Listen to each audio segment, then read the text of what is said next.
Hello everyone.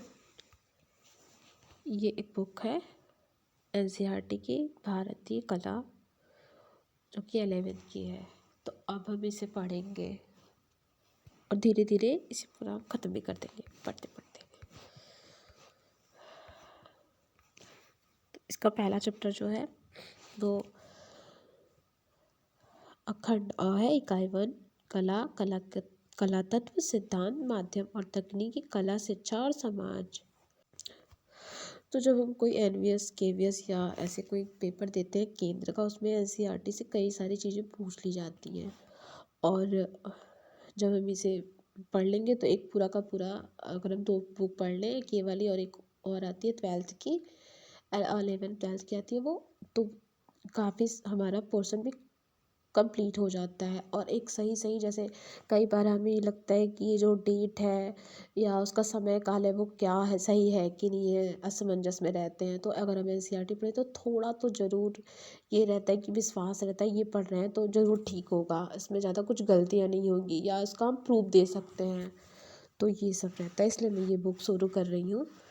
तो आप लोग भी मेरे साथ साथ इसको पढ़ सकते हैं। तो हम लोग इसका चैप्टर शुरू करेंगे। अध्याय 1 कला और कला के विभिन्न स्वरूप। सबसे पहले है कला का अर्थ और परिभाषा। कला का अर्थ, कला संस्कृति की सुंदरतम अनुभूति है। जो संस्कृति जितनी उदार होती है उसकी कला उतनी ही सूक्ष्म, सौंदर्य, सहज, साकार होता है। उदात्तता की दृष्टि से प्राचीन भारतीय संस्कृति विश्व में श्रेष्ठ है। अनादिकाल से कला के प्रति मानव के हृदय में स्वाभाविक आकर्षण रहा है। कला मानव आत्मा के बाह्य और आंतरिक संसार के प्रभाव की प्रतिक्रिया है, इसीलिए वह आत्मा की अभिव्यक्ति है। कला की अभिव्यक्ति के समानतः 3 तत्व कार्य करते हैं। कला की अभिव्यक्ति में सामान्यतः 3 तत्व कार्य करते हैं। सौंदर्य के प्रति मानव का स्वाभाविक आकर्षण और सौंदर्य को स्वतः उत्पन्न करने की भावना। दूसरा है संसार की वस्तुओं, दृश्यों तथा एवं आकृतियों का अनुकरण एवं उनकी यथार्थ प्रतिकृति करने की भावना। तीसरा है कलाकार के द्वारा अनुभूत भावनाओं को मूर्त रूप में अंकित करके दूसरों के लिए व्यक्त करने की प्रवृत्ति। प्रथम प्रकार की कला में सुंदर आकृति सब कुछ है, अतः इस प्रकार की कला अधिकांश में आकृति मूलक है। दूसरे प्रकार की कला में पहले से उपस्थित किसी वस्तु की अनुभूति प्रस्तुत की जाती है जो प्रकृति मूलक है। और तीसरे प्रकार की कला पूर्णतः अभिव्यंजनात्मक है, मतलब इसमें जो भाव है, भावों के बारे में बताया गया रहता है, भावों की अभिव्यंजना की गई रहती है। उसमें आकृति का आकार, रूप, रंग रूप आदि सब गौण है। उसमें भावना श्रेष्ठ है, रूप का आकार और रंग नहीं। उसकी सफलता इसी में है कि कलाकार जिस भावना को व्यक्त करना चाहता है उसे कितने सशक्त रूप में व्यक्त कर सकता है। कला शब्द से तात्पर्य है स्पष्ट अभिव्यक्ति। कलांति यथार्थ सुख प्रदान करने वाली मधुर कृति भी कहलाती है।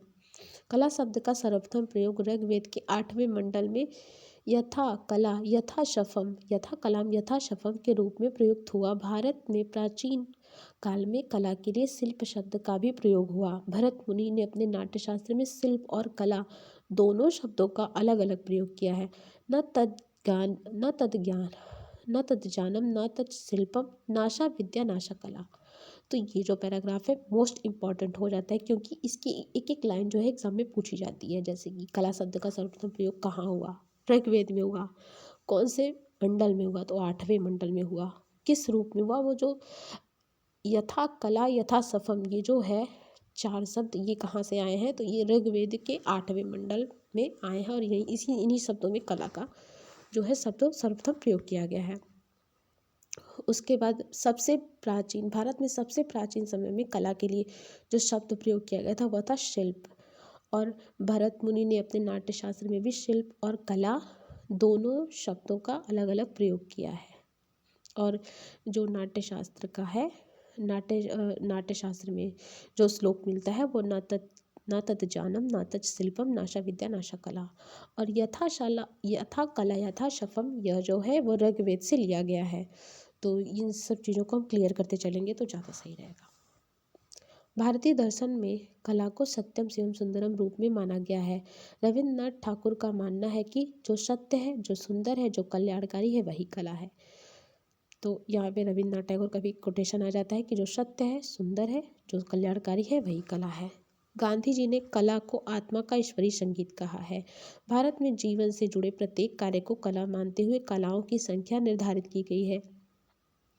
तो गांधी जी ने क्या कहा है, कला को आत्मा का ईश्वरीय संगीत कहा है इन्होंने। और रविन्द्रनाथ टैगोर ने माना है कि जो सत्य है, सुंदर है, कल्याणकारी है, वही कला है। तो ये भी याद रख लेंगे। और जैसे जो कला की संख्या मानी गई है वो वात्स्यायन के कामसूत्र में 64 कलाएं, ललित विस्तार में 86, ये भी पूछा जाता है। ललित विस्तार में कितनी कलाएं हैं? 86 है। कामसूत्र में 64 हैं। शुक्र नीति सार में कितनी है? 64 है। 64 कलाएं तथा प्रबंध कोश में 72 कलाएं का वर्णन प्राप्त होता है। अब कला की परिभाषाएं जान लेते हैं।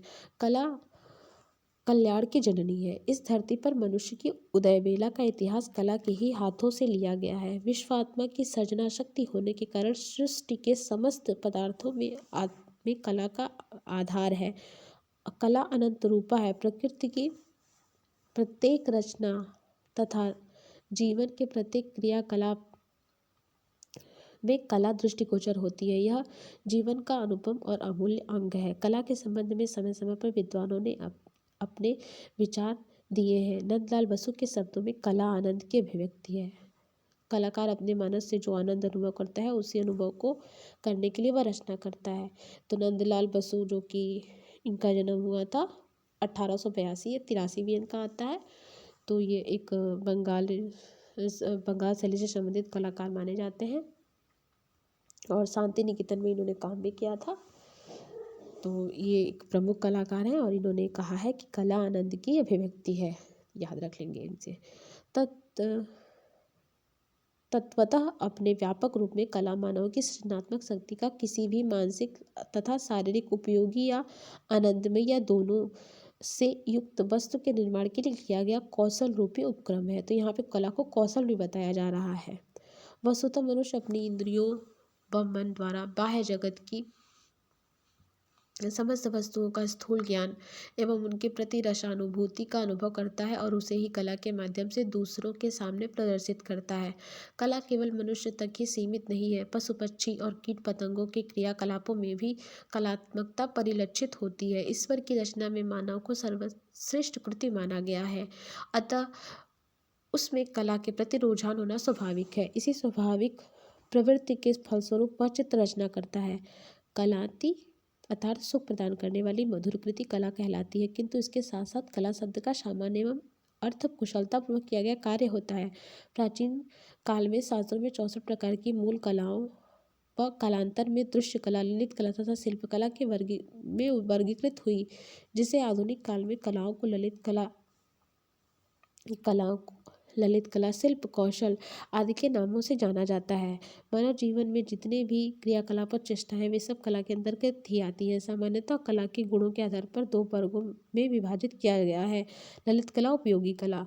तो जो गुणों के आधार पर 2 प्रकार की कलाएं होती हैं, ललित कला, उपयोगी कला। ललित कला का संबंध सौंदर्य बोध व आध्यात्मिक चेतना से है, जबकि उपयोगी कला का लक्ष्य मानव की भौतिक आवश्यकताओं की पूर्ति से है। यदि कलाकृति बौद्धिक सौंदर्य से संबंधित है तो वह ललित कला के अंतर्गत रखी जाएगी, और यदि कृति भौतिक सौंदर्य से संबंधित है तो वह उपयोगी कला के अंतर्गत रखी जाएगी। तो यहाँ पे जो ललित कला है उपयोगी कला है, और जो ललित कला है वो अलग आ गई। जहाँ सौंदर्य की बात होगी वहाँ ललित कला हो जाएगी, ललित कला की बात कर रहा है। और जहाँ भौतिक सौंदर्य से संबंधित होगा तो वह हो जाएगी उपयोगी कला, मतलब जो उपयोग में लाई जा सकती है। और सौंदर्य का बहुत कुछ उपयोग नहीं है, लेकिन करी सारी बढ़ई गिरी हुआ, लोहार गिरी हुआ, इन सब चीज़ों का उपयोग भी है। और ये सब चीज़ें जो उपयोगी कला के अंतर्गत आती हैं। तो यहाँ पे दिखा भी दिया कि कला उपयोगी, ललित कला है, व्यावसायिक उपयोगी कला है।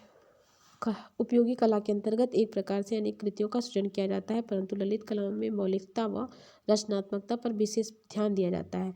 ललित कला का उद्देश्य अभिव्यंजना के साथ साथ आनंद की प्राप्ति है। तात्विक दृष्टि से इन कलाओं के विशिष्ट गुण होते हैं और इन गुणों को ही आधार मानकर यह विभाजन किया जाता है। एवं ललित कलाएं मानव के सौंदर्य, संस्कृति एवं आनंद पक्ष से जुड़ी होती हैं। ललित कलाओं के अनेक स्वरूप एवं पक्ष माने जाते हैं एवं उनकी प्रकृति के आधार पर उनके विभाजन किए जाते हैं। तो ललित कला वाला जो पोर्शन है वो हम नेक्स्ट वीडियो में देखेंगे। Thank you so much. Keep watching and sharing. Thank you.